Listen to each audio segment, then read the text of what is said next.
I don't know how Jenna Ortega kept that straight, like, deadpan face and look the whole time. I tried to do it. I couldn't even go 5 seconds without breaking into a smile. What's up, YouTube? My name is Ryan. Welcome back to or welcome to my channel if you are new here. So today I'm doing something a little bit different, and I am doing my first TV series review, or I guess just a season of television. And today we are talking about Wednesday Season 1 because Season 2 comes out soon. I believe it'll start coming out tomorrow from when this video is uploaded. Wednesday is my favorite show that's currently running, and it's not like completed yet. I really enjoy this show and I really wanted to review Season 2, but I thought I should rewatch and review Season 1 first, so that's what we're gonna do in this video. That's what I just finished doing. I literally just finished watching the finale again and finished the season. Super excited for Wednesday Season 2. I haven't decided yet if I'm gonna review Part 1 and Part 2 and make individual videos for those.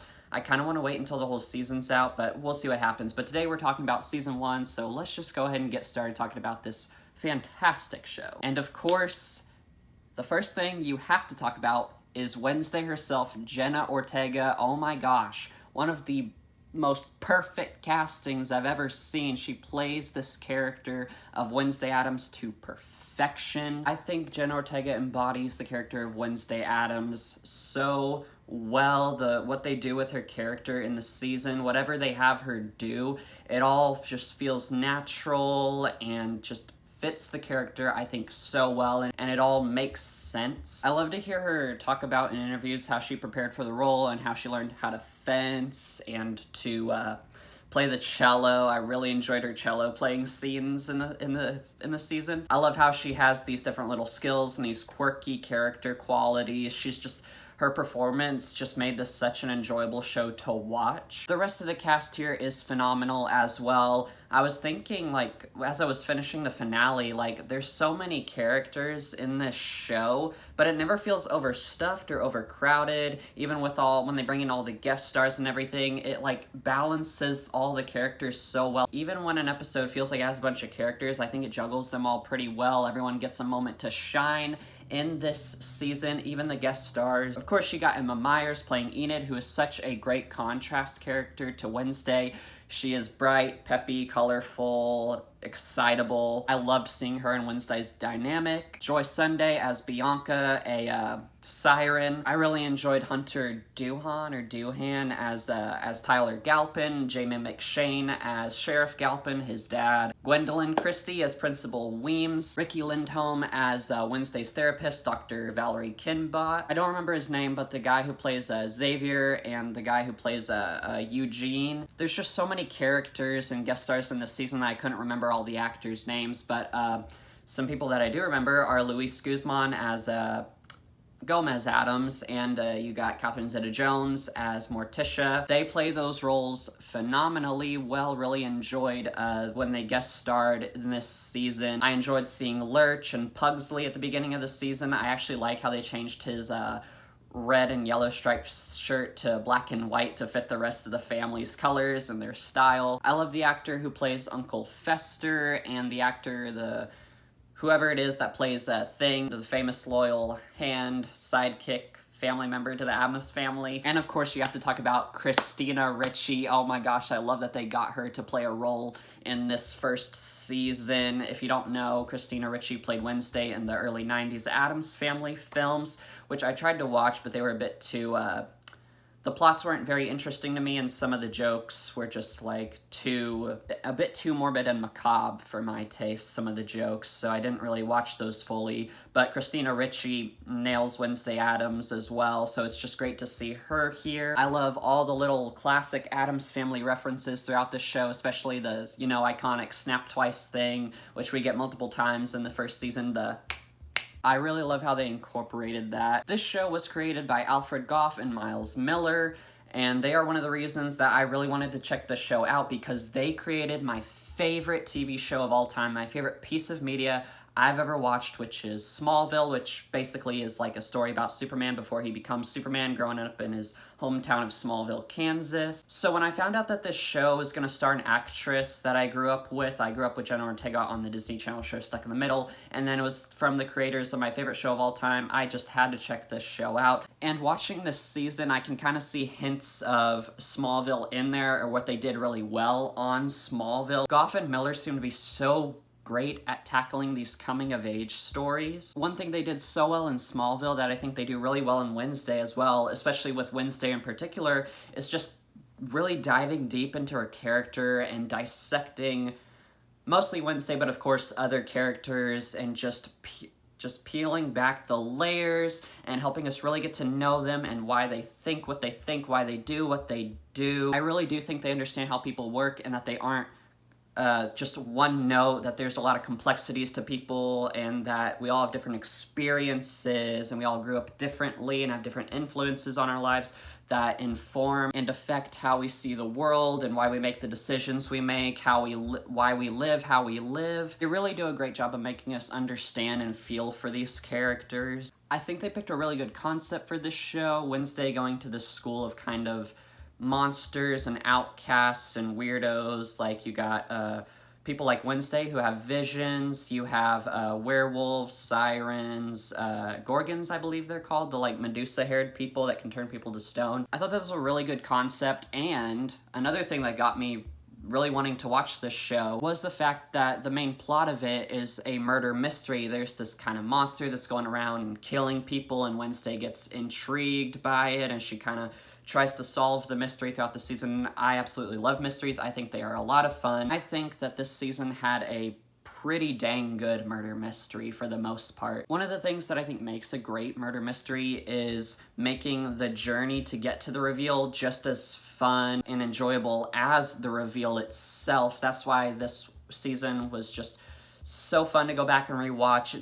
This season I think is just so rewatchable and so enjoyable to see Wednesday go through and investigate and come to the revelations all over again. Even though I know what's going to happen, it's still so fun. I think the reveals this season are really well done. There are some parts to it that are a little predictable, and there are some things this season that happen that I feel like there's a couple little instances of plot convenience in this season.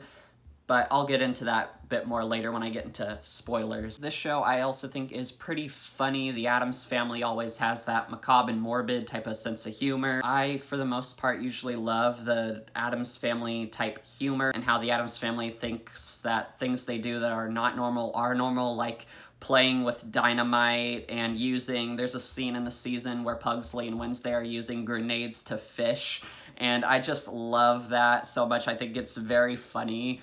There are some jokes, though, that I think go a bit too far and are a bit too morbid and macabre for my taste. But overall, this series is very, very funny. The series also has some great music from Danny Elfman. Some of the music, you get hints of that classic Addams Family theme song in there, like I could hear it in some of the music that was used, so I really loved that. Another really impressive thing about this show is they give Wednesday a love interest in Hunter Doohan's character, Tyler Galpin. And Wednesday, like, when you first hear that, she's the type of character when you first hear that they like give her a love interest, you're like, Wednesday does not need a love interest, she's not interested in romance, she's not that type of character. But I think that the love interest they gave her and how they developed the relationship between Wednesday and Tyler this season was actually really good, and it made sense the way they did it, and it worked. It didn't feel unnatural or forced at all. They actually made me want to see her and Tyler together. They made a love interest for Wednesday Addams somehow actually work. I mentioned how the show has a great cast, but there was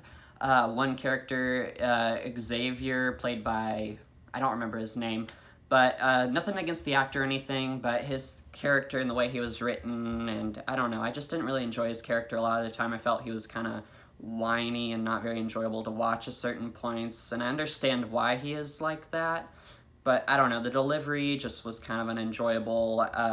Nothing against the actor again, but I'm kind of glad that he won't be in season 2 because I didn't really enjoy his character here. Some of the teen drama is unenjoyable. One thing about this season is I feel like we're kind of jumping love interests a lot. Like a few of the characters, they're interested in this person and then there's like some misunderstanding and then they become interested in this person for a while and they tease a relationship there and then there's a falling out or something and then they're back over here in a relationship with this person. And just some of the teen drama and just the relationship hopping, like every episode or every other episode. I didn't really enjoy that too much. Oh, and one more thing, of course, you have to talk about the iconic Wednesday dance that blew up all over TikTok. I love that scene. I love the use of the song Goo Goo Muck.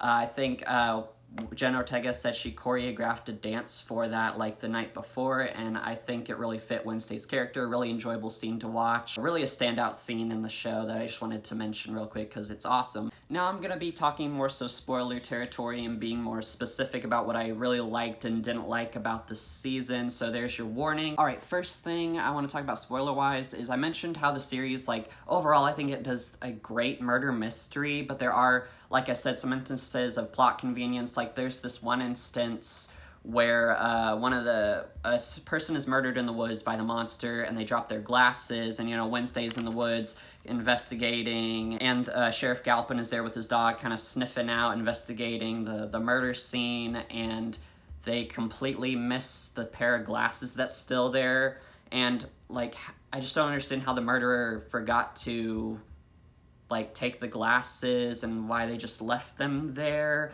and I don't understand how like this dog with a really good sense of smell misses the glasses, doesn't pick up on the scent, but Wednesday somehow finds them. Just there's a couple instances like that I thought were a bit unrealistic, and there's a couple instances where Wednesday's like sharing information with certain people and I'm just like, why are you sharing that information with this person? You don't think they're suspicious, or because she doesn't know, like, she's pretty dang sure she's got it figured out, but she doesn't know that for sure, so there's just some points where she's sharing certain information with people when I don't know, I felt like there's a couple instances where Wednesday is a bit smarter than that. She wouldn't be sharing information with certain people at certain points, but it's okay. Another thing about the murder mystery of the season, there is one part of it that I felt was a bit predictable. I was able to guess who the monster is. The monster is actually a human, and I was able to correctly guess who the monster was. I felt like they didn't do a great job of misdirecting and hiding that.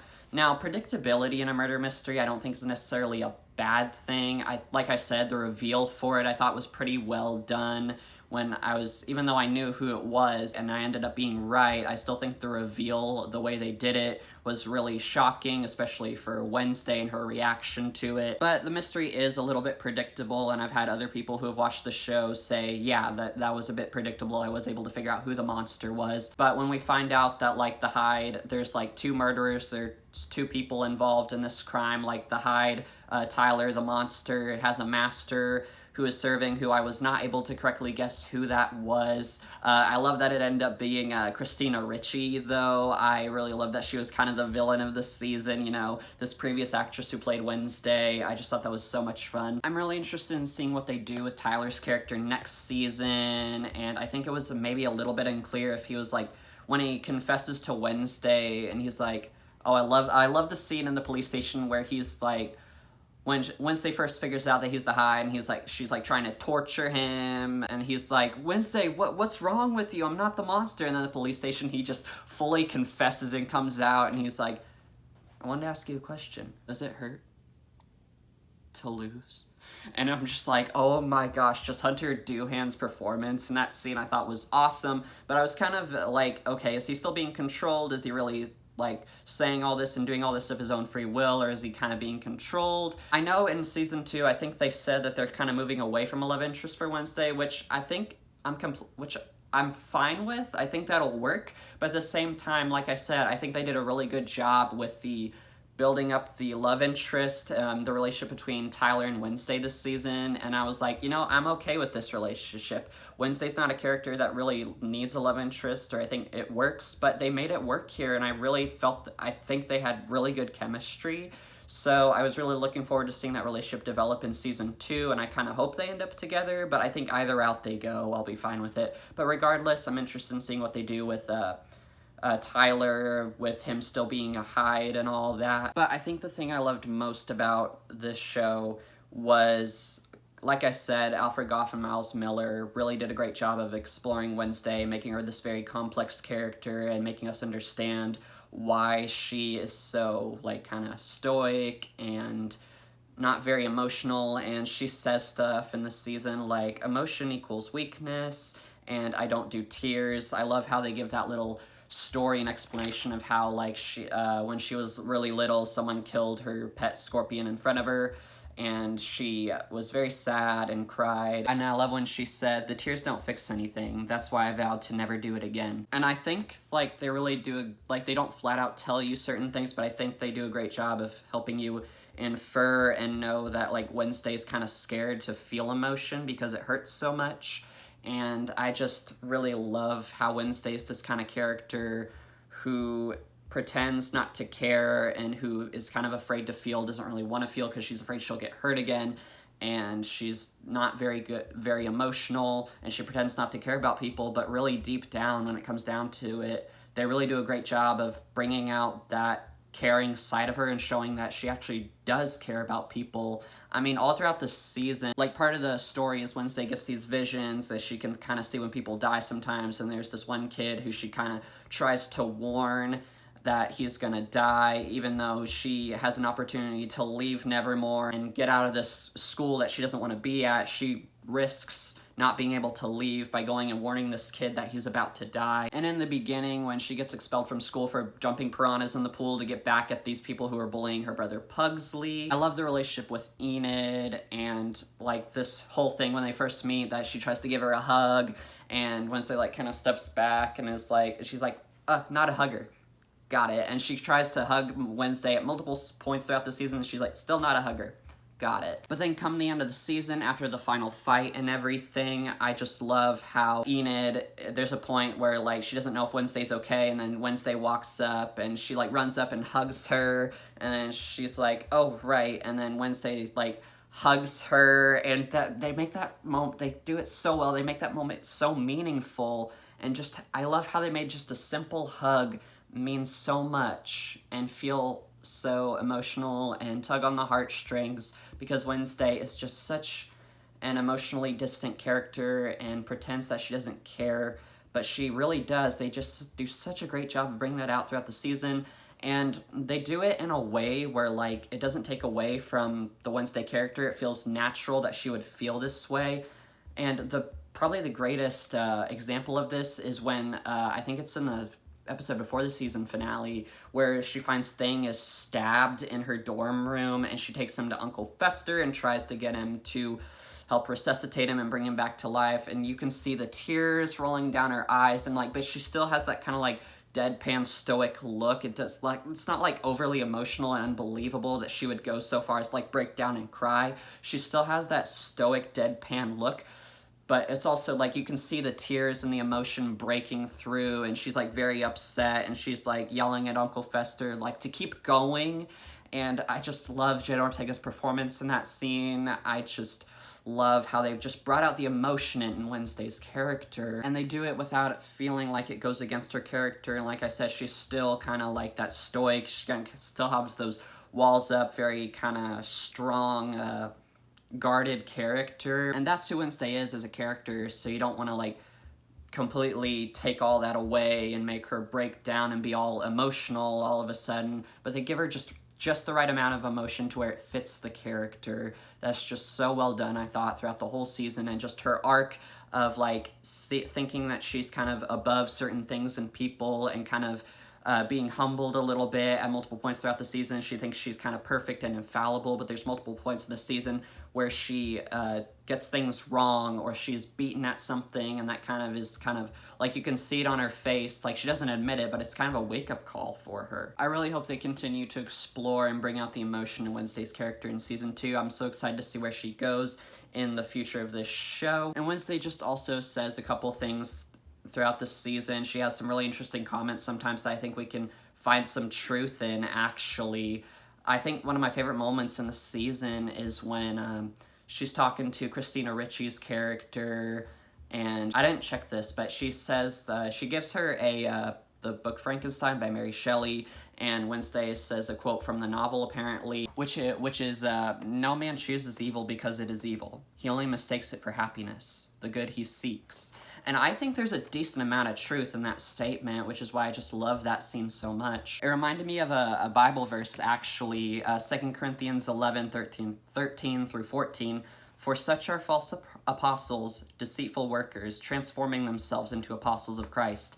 And no wonder, for Satan himself transforms himself into an angel of light." Now, I do think that there are some instances where people just flat out choose evil, even though they know it's evil, and they actually really enjoy it, and they're sick in the head, and they give over to their evil, sinful, inert, human, sinful nature, and they just give in to their fleshly, sinful desires. But I do think that for, like, us as Christians, I think that we can find some truth in this statement when regarding temptation, because temptation, it's a bit of an interesting thing, because sin looks very appealing to us, one, because of we still have that sinful nature that we're fighting in the spiritual war against, but also sometimes, like, one of my friends made a really good point one time. He told me that, like, sin is most times, a perversion of something godly, and like what we desire is good, but how we want to do it and fulfill that desire and give into it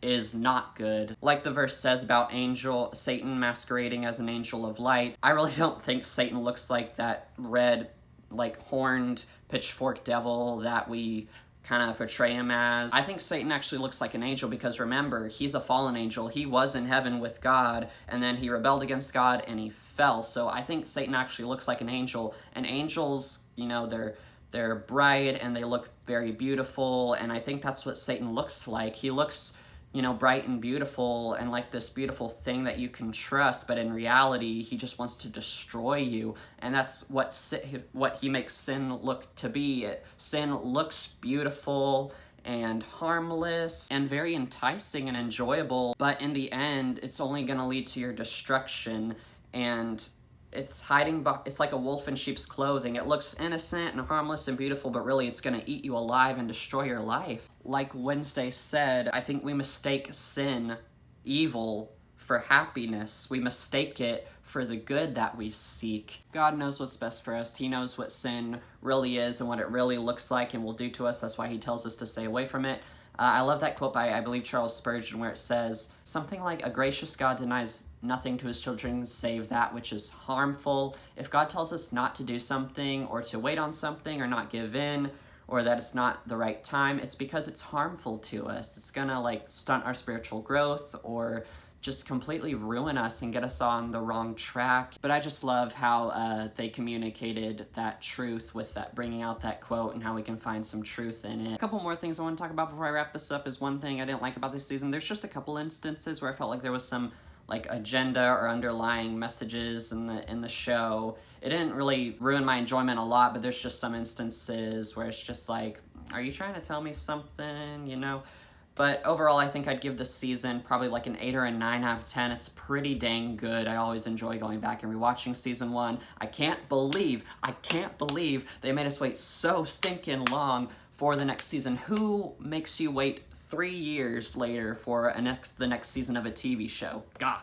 But I'm so excited for season 2. I love the setup at the end of this season where Wednesday gets a phone and she gets a text from an unknown number that's saying they're watching her. But I'm just so excited to explore that in season 2, see where that goes, to see what the new mystery is. But overall, I believe that's all I have to say for Wednesday season 1. Thank y'all so much for watching my review. Let me know what you think about Wednesday season 1 in the comments below. Let me know how excited you are for season 2. And I think I might wait until the whole season's out to do a full season review, but we'll see what happens. Actually, let me know in the comments if you want me to make 2 separate videos for each part of the season, or wait until, like, the whole season's out. Click right over here to subscribe, like and share and all that good stuff. Right here is a movie night me and my friends did of Knives Out, one of my favorite movies of all time. Absolutely great murder mystery. And right here is a playlist of all our 2025 movie reviews that we've done this year. Hopefully you can find another video to enjoy on my channel. But thank you guys for watching. Y'all have a blessed one, and I'll see y'all next time.